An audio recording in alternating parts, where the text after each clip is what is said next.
In today's gaming news, Resident Evil 6 comes to PC this March, War of the Roses is getting a free content update, some Star Wars Battlefront Online concept art is leaked, and the director of Dark Souls 2 discusses making the sequel more accessible.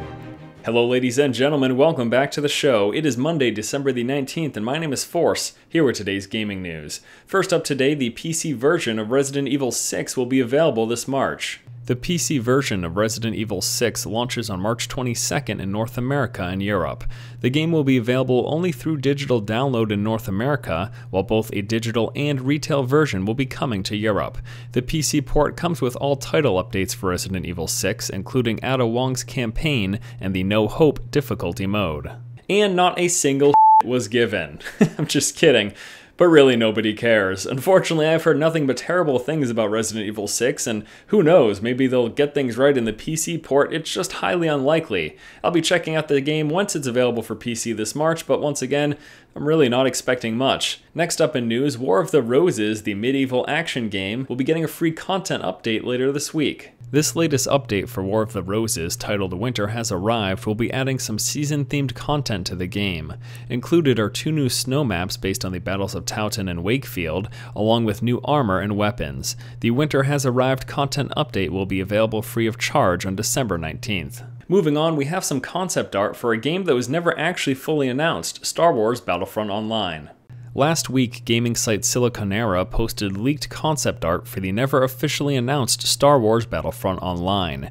The game was being developed by Slant 6 Games, the same team behind some of the SOCOM titles, and Resident Evil Operation Raccoon City. Although cancelled by LucasArts before its announcement, these images appear to prove that the game was at least in the works. And the other thing these images do is provide you with a tease of the fact that no Battlefront game is ever going to see the light of day. Sorry, Star Wars Battlefront fans. Last up in news today, we'll be talking about Dark Souls 2. It was recently announced that they will be trying to make Dark Souls 2 more accessible to players. People, of course, went up in arms, and the game's director has spoken to that fact. Speaking with Edge, Dark Souls 2 director Tomohiro Shibuya said accessibility to players who haven't picked up a Dark Souls is definitely a key topic.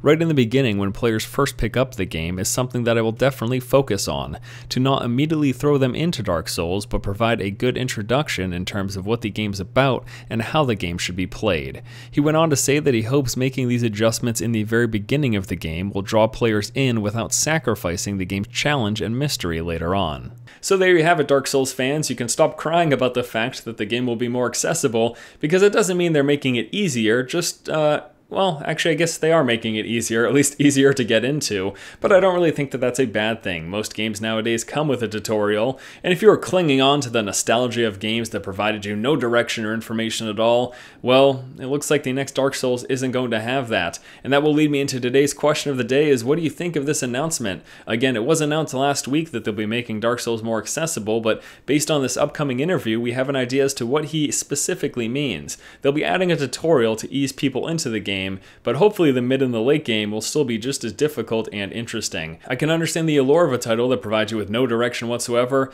but in today's gaming market, in order to stay competitive and stay afloat, I think having a mass appeal is definitely necessary. And if you like the Dark Souls franchise and you want it to continue on, you're going to need more people to buy the game, and having a tutorial might be just what is needed to have that happen.